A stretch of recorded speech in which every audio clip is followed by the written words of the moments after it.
Steve here with Nerd Barrage. We're at Air Capital Comic Con, and we thought we'd come down and talk to the comic book artists. We thought we'd come out to the roots of where all this nerdism comes from. Oh, cool! A camera! Hi, Aunt May! Come join us and see how it is. Just like flies, look out! Here comes the Spider-Man!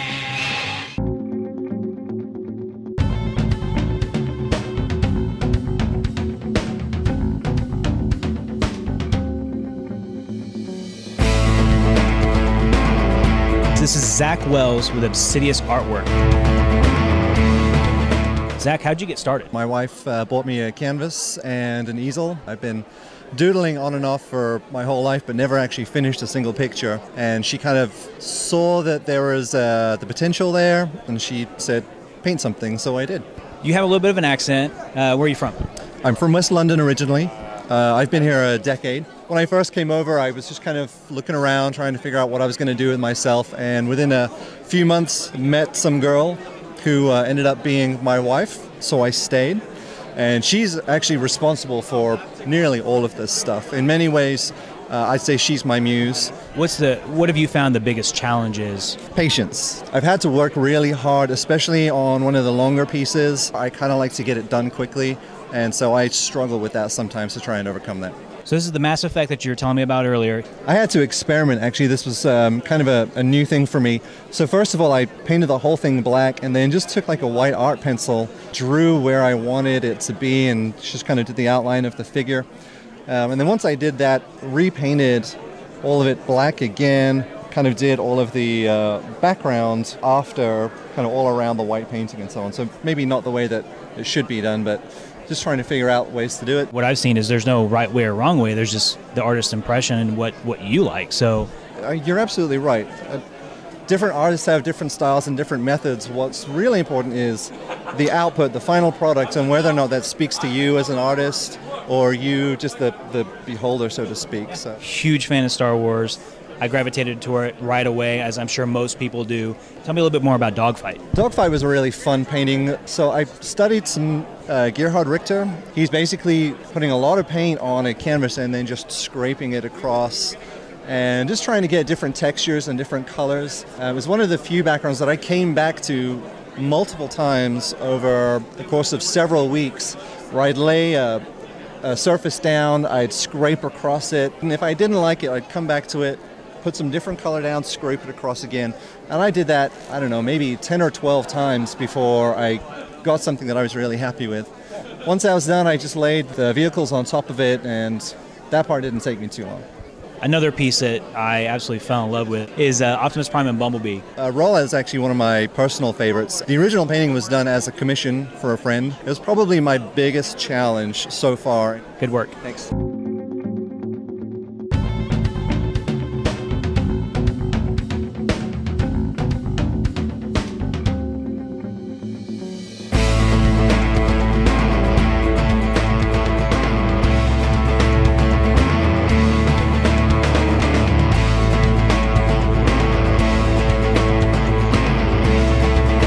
We're at Giant Knits. Yes, comic books do have a story, and he's the guy that puts that story in there.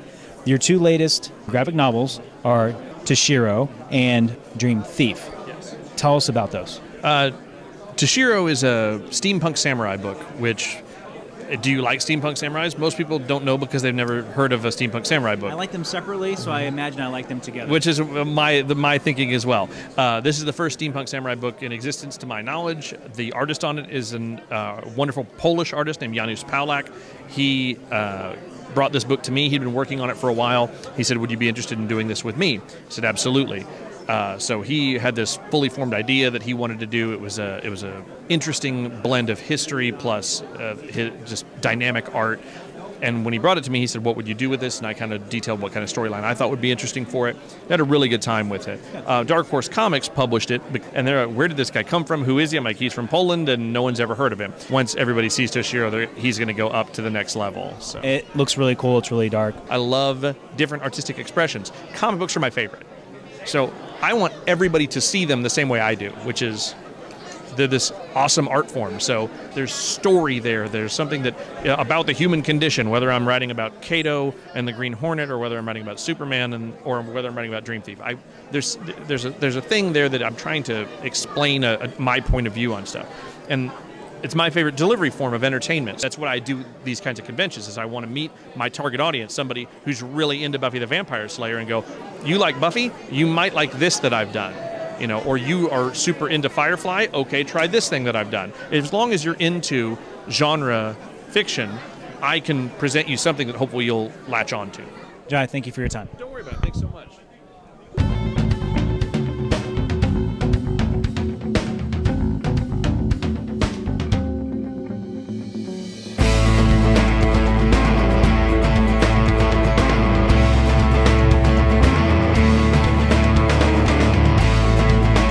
This is Greg Smallwood. Tell me about Dream Thief and how you got started on it. It's about a guy who is possessed by people who've been murdered. Every time he falls asleep, he's possessed. And so he wakes up next to dead bodies because these people that possess them go out and they get their revenge using his body. It's a 5-issue miniseries. Jai Nitz is my co-creator on the book. He writes it. I do all the line art and the coloring, the lettering. People who dig any of the shows from the 80s, Miami Vice, Quantum Leap, will definitely dig the book. There are a lot of homages to a lot of 80s properties. Dream Thief, like the guy that is Dream Thief, John Lincoln, drives basically the Knight Rider cars. So your current project with Marvel is Moon Knight. Moon Knight, yeah. Tell me a little bit about that. Been through just a recent relaunch. A lot of people will call him Marvel's Batman. Got a lot of resources. He is got that vigilante on the street kind of feel. Whereas Batman is sort of teetering on the edge of insanity. Moon Knight's pretty much just full-blown crazy. No bones about it. Sort of multiple personalities that he switches between. I couldn't be more proud of the comic. Thank you so much. All right, thank you. Good luck. All right, thanks.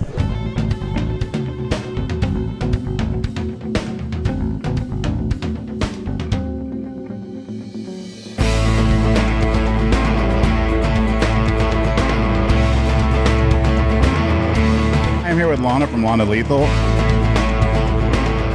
How long have you been doing this, and what got you into it? Well, I've been going to conventions for a very long time, but I never really felt like I could dress up. I had some social anxiety, so I was really nervous about it. And then once I realized that dressing up in the costume, I could be another person and be happy and make other people happy, I just kept building from there, and now I won't stop. It's an addiction. It is. It is very much an addiction. Harley Quinn is my absolute favorite. I've been building this costume for 2 years now. Every costume I have will have scale mail built into it. I want to be that cosplayer that's different than everybody else. And come out to a con and meet Lana in person and get a picture with her and look at her wares. It's awesome stuff.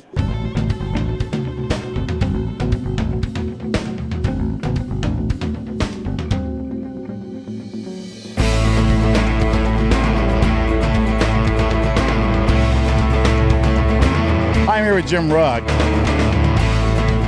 Tell me about your latest project. My latest project is Street Angel. It's about a homeless girl who lives in the toughest ghetto on earth. She's a kung fu master and her weapon of choice is a skateboard.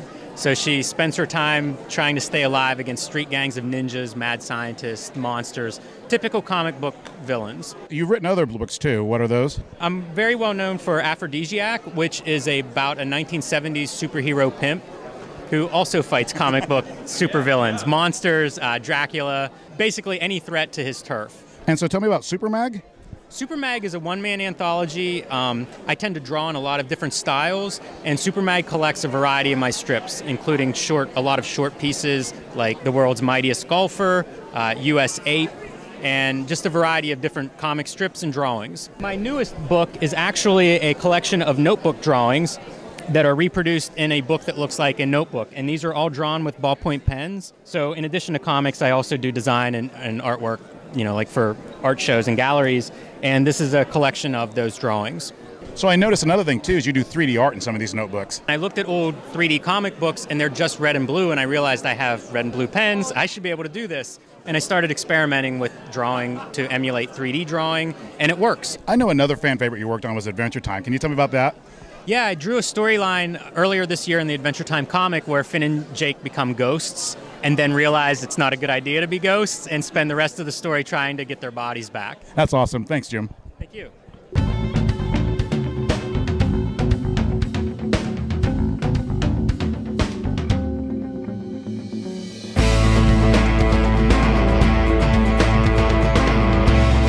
We're with Jerry Bennett.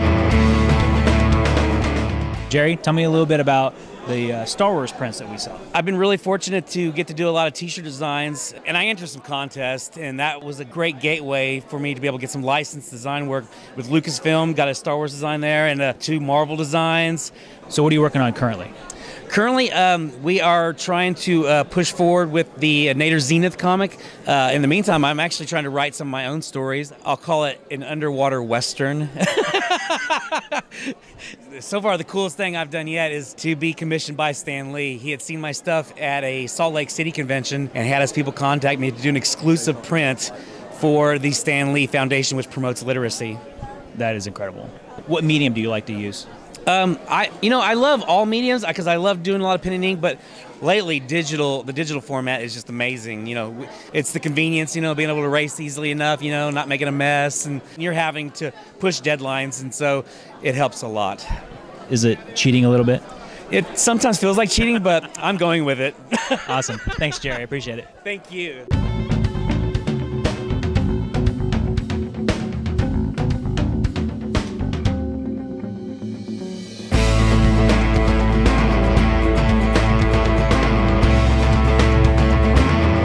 This is Kyle Strom. He's the artist for Spread with Image Comics.